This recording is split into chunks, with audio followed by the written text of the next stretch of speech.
1000.1 DC sound, level 4s, just a couple 10s, nothing major. And I got two XS D3100s in the back, and D5100 under the hood. Not pretty decent setup, I think, for a couple 10s. I mean, they get pretty freaking loud.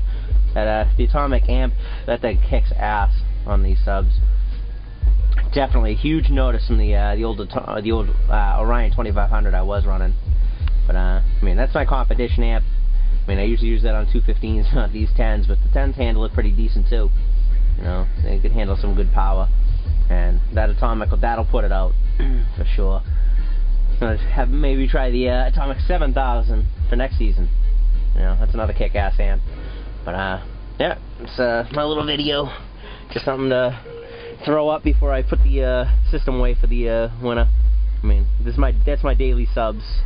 But yeah, it's a competition amp.